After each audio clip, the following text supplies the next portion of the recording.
रात्रिपुर गांव में जैसे ही रात हुई, एक अजीब सन्नाटा छा गया।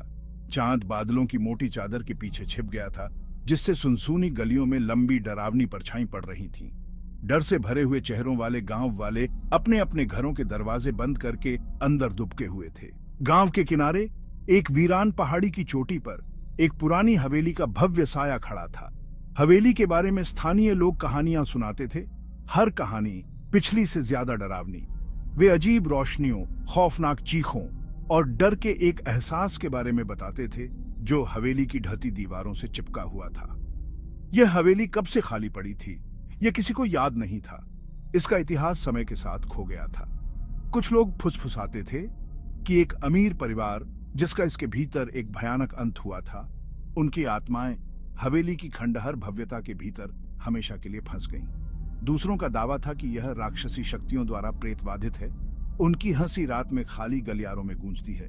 सच्चाई जो भी हो, एक बात तो साफ थी, हवेली में रहस्य थे, काले और प्राचीन रहस्य जो हवा में फुसफुसाते थे, सही आत्मा की प्रतीक्षा कर रहे थे, या शायद दुर्भाग्यशाली की, उन्हें उजागर करने के लिए।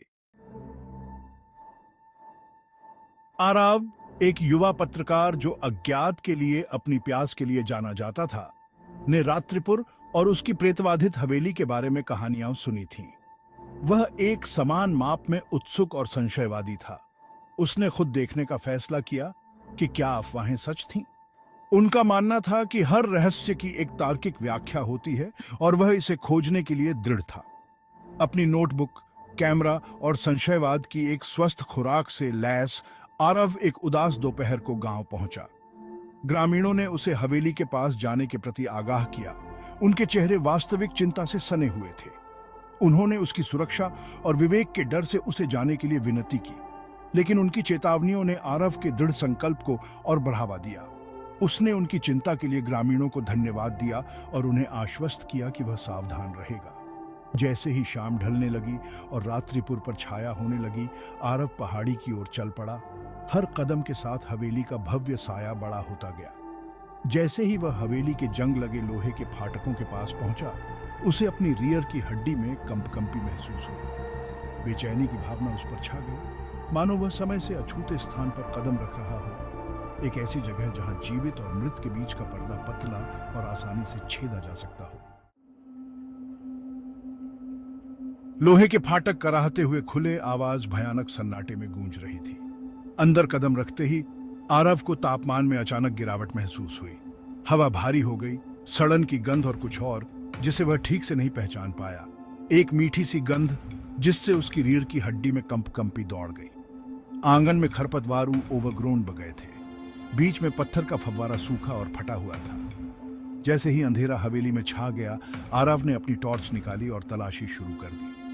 एक बार भव्य आंतरिक भाग अब धूल भरे कमरों और मकड़ी के जाले से लिपटी गलियारों की एक सड़ती हुई भूल भुलैया थी। उसने ठंडी नम दीवारों पर अपनी उंगलियां फेर दी, पत्थर में उकेरे गए अजीब प्रतीकों को देखते हुए। वे ऐसे थे जैसे उसने पहले कभी नहीं देखे थे, प्राचीन और गुप्त, मानो किसी भूली हुई भाषा में फुसफुसा रहे हों। उसके सीने में उसका दिल तेजी से धड़क रहा था।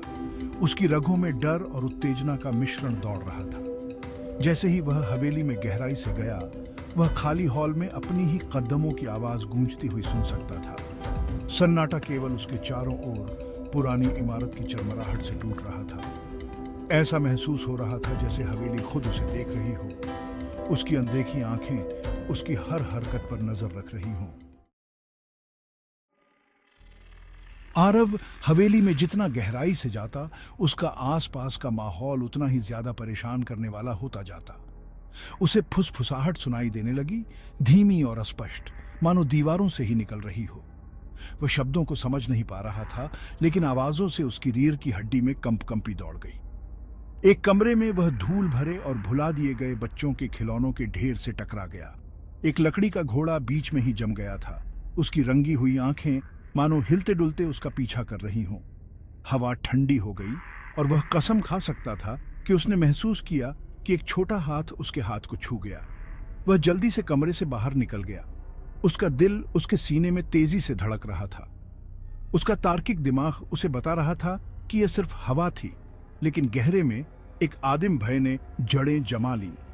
वह इस भावना को दूर नहीं कर सका कि वह अकेला नहीं है, कि हवेली में उसके साथ कुछ और भी है, कुछ अनदेखा और द्वेषपूर्ण। अपनी खोज जारी रखते हुए आरव खुद को एक लंबे अंधेरे गलियारे के अंत में एक कमरे में खींचा हुआ पाया। दरवाजा थोड़ा खुला था और अंदर से एक धुंधली रोशनी टिमटिमा रही थी। वह आवाजों की धीमी गूंज सुन सकता था, फुसफुसाते हुए, विनती करते हुए, उसे पास बुलाते हुए।